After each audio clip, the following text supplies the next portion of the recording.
Ministre, mes chers collègues, 2 ans après l'examen en première lecture de la proposition de loi portant création d'une agence nationale de la cohésion des territoires et près d'un an après sa création juridique, le groupe RDSE a tenu à faire un point sur l'évolution de sa mise en place, non pas pour établir un bilan exhaustif de son action, mais pour permettre à l'ensemble des groupes parlementaires du Sénat, chambre des territoires, je vous le rappelle, de s'exprimer sur leurs attentes légitimes. Cette initiative partait d'un diagnostic. Premier élément, celui de la carence de l'ingénierie territoriale dans de nombreuses collectivités locales qui, faute structurelle de moyens, n'ont pas pu combler le désengagement brutal de l'État en la matière lors de la disparition notamment de l'ATESAT, entravant ainsi leur fonctionnement et leur capacité à investir. Ici et là, certaines d'entre elles ont su s'adapter. Les mieux dotées, ce n'est pas le cas pour les plus fragiles d'entre elles, souvent très rurales ou enclavées, ou d'autres encore situées en périphérie des villes.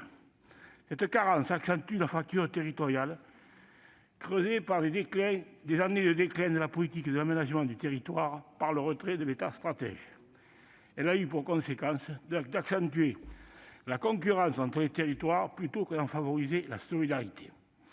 Au-delà des enjeux relatifs à la transformation de l'économie, de l'emploi, aux mobilités, à l'accès aux services publics, notre pays doit rapidement s'engager résolument vers la transition écologique, énergétique et numérique de ces territoires en révélant leur potentiel. Et les bénéfices de cette charge collective, de ces opportunités, doivent profiter à tous en tout point du territoire. La crise sanitaire réconforte la volonté des élus d'accroître la résilience économique mais aussi durable de nos territoires, garante d'une relance pérenne. Que demandent les élus ? De l'équité, les mêmes chances de développement pour tous, un rééquilibrage des forces économiques permettant in fine d'adapter le maillage de nos services publics et donc de répondre aux besoins de nos concitoyens. Rien de plus, rien de moins que la stricte déclinaison de l'article 1er de la Déclaration des droits de l'homme et du citoyen, je cite « Les hommes naissent et demeurent libres et égaux en droit ». Pour cela, l'État doit soutenir l'autonomie des collectivités territoriales, intervenir là où cela est strictement nécessaire et l'ingénierie administrative, juridique et financière constitue un instrument fondamental là où l'initiative privée ou publique n'a pu se développer. Le principe d'action de l'ANCT repose sur la subsidiarité. L'ANCT, dans l'esprit initial de la proposition de loi, répondait à cette exigence, transformer l'action publique déconcentrée au plus près de nos concitoyens et passer d'un État léviathan à un État protecteur, facilitateur, qui, en renforçant l'efficacité de la déconcentration, vienne soutenir l'exercice de la décentralisation. Nos concitoyens et les élus qui portent leurs aspirations n'ont pas besoin de contraintes normatives supplémentaires, d'une nouvelle structure se plaçant au-dessus de l'existant ou encore d'un ralentissement de la prise de décision. Nous ne voulons pas plus d'État, pas moins d'État, mais mieux d'État.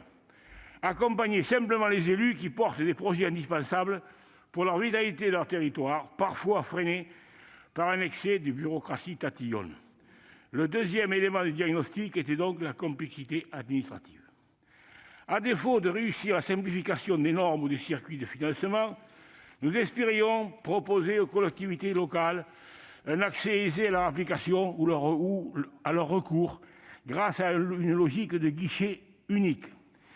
Ce guichet unique, tel était l'objet premier de l'ANCT, tel que nous l'envisagions. Il s'agissait de rompre avec les répercussions négatives sur les collectivités de la verticalité et du cloisonnement des services administratifs.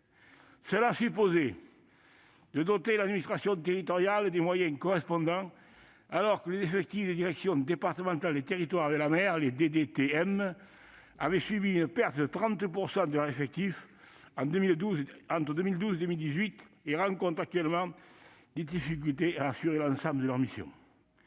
Force est de constater que ces moyens n'augmenteront pas en 2011, malgré l'accroissement de la charge de travail des préfectures qui ne cesse d'être sollicitée depuis la crise sanitaire. Le rapport d'information portant sur l'ingénierie territoriale, remis en juillet dernier par notre ancienne collègue Josiane Costes et Charles Guené, recommandait la construction de ce guichet unique dans une culture de qualité de service et de résultats, en confortant les moyens des services déconcentrés de l'État et en association avec ses partenariats locaux. Le deuxième objectif était de sortir de la logique des appels à projets. Madame la ministre Gourault, le 8 novembre 2019, l'avait clairement énoncé dans son intervention au sein de notre hémicycle, et je la cite : « Pendant très longtemps, le gouvernement lançait des appels à projets auxquels les territoires répondaient. Bien évidemment, je n'ai pas besoin de vous rappeler que, de manière générale, c'était toujours les mêmes territoires qui répondaient à ces appels, à savoir ceux qui disposaient de moyens techniques et financiers. Sans contester l'utilité des programmes nationaux, il n'y a pas eu d'inflexion quant au recours aux appels à projets et nous interrogeons quant à la place qui restera pour les projets émanant des collectivités. C'est le service sur mesure que nous espérions voir renforcé. À ce titre, le groupe RDSE avait fait adopter un amendement visant à doubler l'enveloppe consacrée à l'ingénierie territoriale lors de l'examen de la loi de finances pour 2020. Ce doublement est repris dans le projet de loi de finances pour 2021 et nous nous en réjouissons de ce premier pas. Enfin, l'administration doit se réformer et faire cohésion. C'est le sens du recours à une agence puisque, conformément à la définition retenue par le Conseil d'État, elle n'est ni indépendante ni inscrite dans un schéma traditionnel de l'administration centrale et de ses services déconcentrés. Le rapport pour avis « Cohésion des territoires » au nom de la Commission du développement durable et de l'aménagement du territoire sur le PLF 2021 souligne une difficulté de faire agence ensemble, de concilier des agents issus des divers services. L'instauration d'un guichet unique suppose donc un changement de culture administrative. Certes, la transformation de l'action publique ne peut se faire en un an, encore moins dans un contexte de crise, et il ne serait pas juste de dresser un bilan prématuré, mais il est temps d'engager ce changement de modèle et travailler en mode projet, comme le recommandait Serge Morvan dans son rapport de préfiguration de l'agence. Mes chers collègues, monsieur le ministre, nous ne sommes pas en guerre, bien que certains puissent affirmer le contraire. Cependant, et pour conclure, je tiens toutefois à me référer à l'excellente circulaire de Georges Clemenceau, alors président du Conseil, le Tigre, le futur père de la victoire, ministre de la guerre, en date du 13 décembre 1917. Je cite : « Les services du département de la guerre ne sont pas tous suffisamment dégagés de certaines méthodes de travail dont la lenteur ne correspond pas aux nécessités de l'heure présente. Les errements du temps de paix continuent. Il est urgent qu'une chasse obstinée soit faite à tous les temps morts qui ralentissent encore la machine administrative. L'intérêt du pays l'exige. » Je vous remercie. Merci, cher collègue.